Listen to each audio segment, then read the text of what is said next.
والصلاة والسلام على رسول الله وآله وصحبه ومن والاه.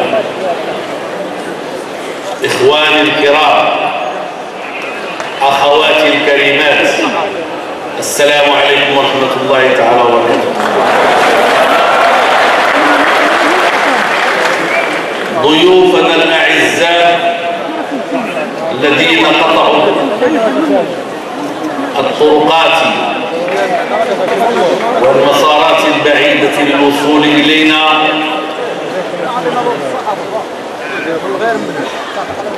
أريد أن أخبركم أنكم أدخلتم علينا الفرحة والبهجة والسرور جميعا.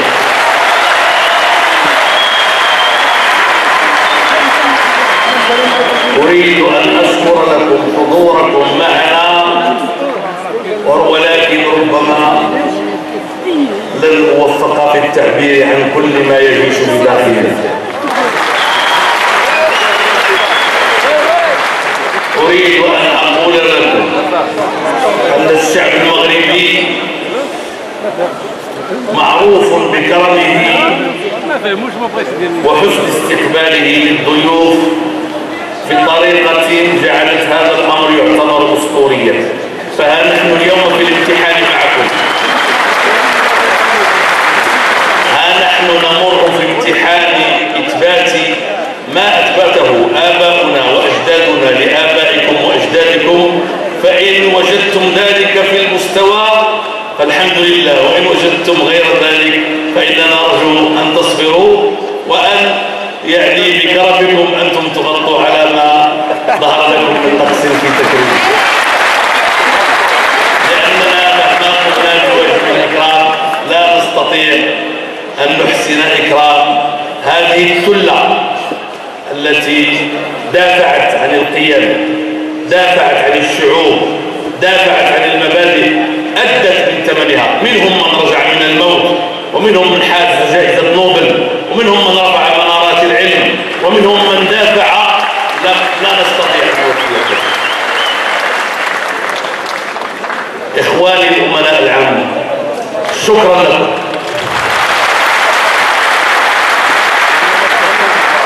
أنتم تعرفون أن السرور الذي يدخل عليه كلما التقيت بأي واحد منكم وأحرى بكم مجتمعين تعرفون هذا وهو يتجدد، وما أظنه إلا سوف يستمر.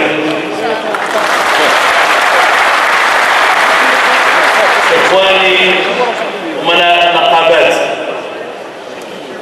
إخواني الوزراء، سامحوني إذا لم أرتب الأمور، فأنا معروف بأنني غير موفق في البروتوكول.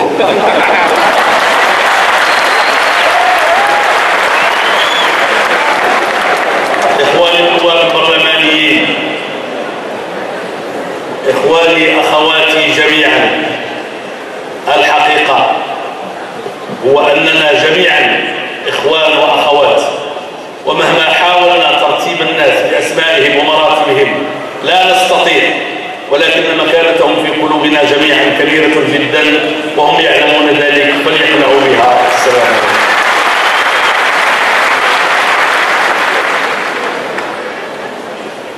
إخواني، لا أخفيكم، لما ختمنا معركة الانتخابات وتكوين الحكومة طرح في وقت مبكر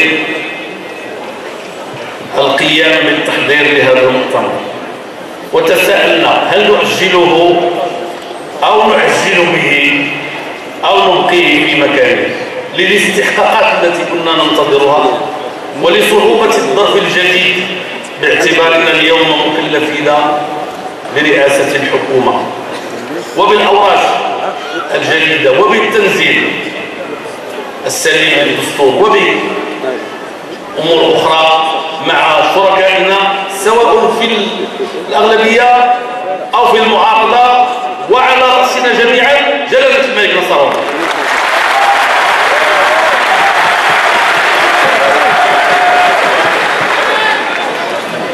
فقلنا نتوكل على الله ونبقي مؤتمرنا في وقته،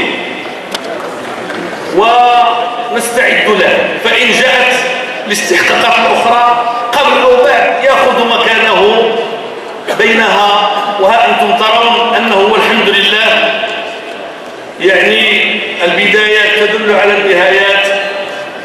المؤتمر انطلق انطلاقة جيدة وإن شاء الله يكون ناجحا، ولكن هذا لم يتيسر إلا بمجهودات جبارة لا يمكن أن يتخيلها الإنسان، لرجال ونساء اشتغلوا على مدة لا تقل عن شهرين لتحضير هذه الجلسة الافتتاحية وتحضير أشغال هذا المؤتمر، فلهم الشكر والثناء وأحسن الله جزاهم.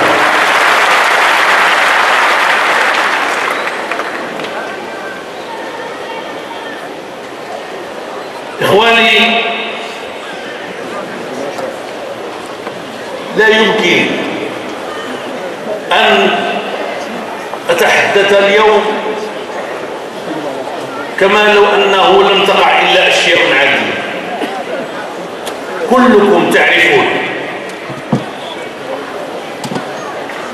وواعون بأنه ما وقع في الأمة العربية والإسلامية كبير جدا ولم ينتهي بعد. ولهذا لما سمعت أن إخواننا من النهضة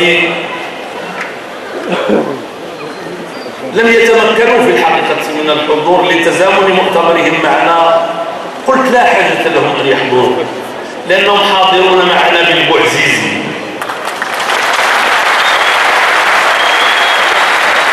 حاضرون معنا بكونهم يعني كانوا الشعب الذي عانى الأكثر من منهج التحكم والاستئثار بالثروة وقمع الحريات، والذي انفجر أكثر وبادر إلى رفع راية التحرر الجديد للأمة العربية والإسلامية.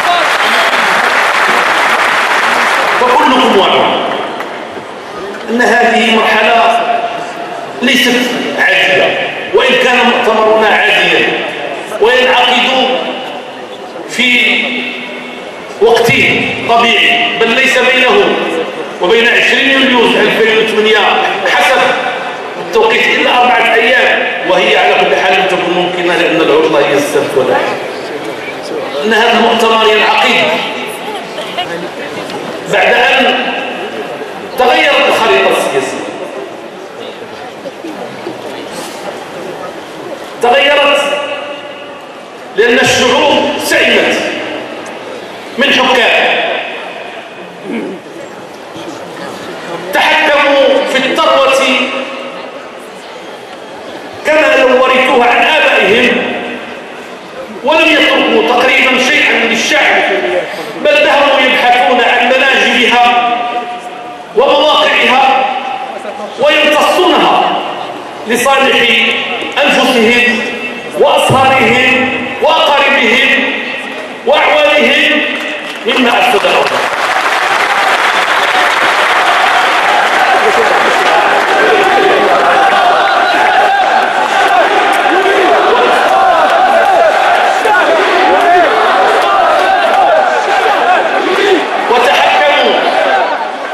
وتحكموا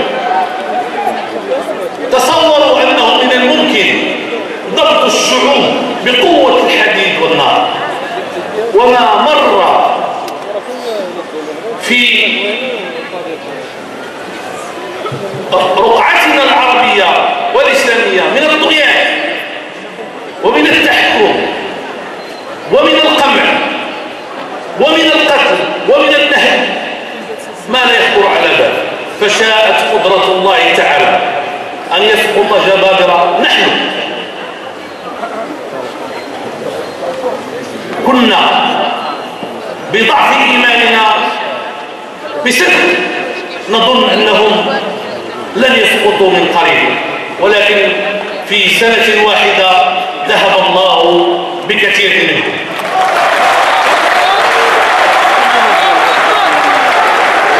ولو كانوا أحسن التعامل مع شعوبهم لما وقع لهم ما وقع لهم. ولو كانوا اعتدلوا في معاملة شعوبهم لما وقع لهم ما وقع لهم، مع الأسف الشديد فهم غير مأسوف عليهم. وإنني أحيي من هذا الموقع، إنني أحيي من هذا غير مأسوف عليهم، ولكن نترحم على من مات منهم، لأننا نحن نترحم على الموتى. وإنني أحيي من هذا الموقع الشعب السوري العظيم،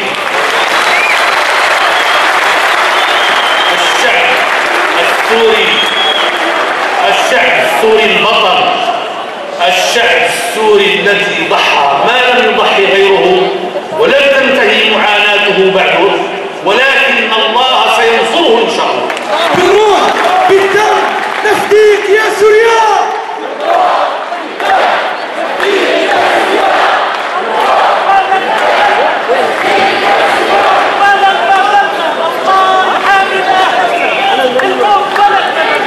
وبطبيعة الحال لا بد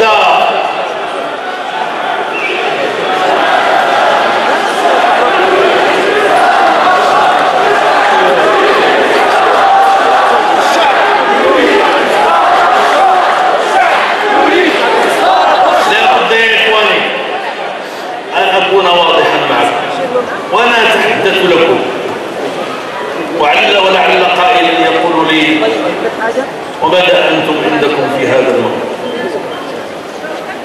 وأريد أن أقول لكم أنكم جميعا تعرفون ماذا عندنا في هذا المغرب. في هذا المغرب عندنا شعب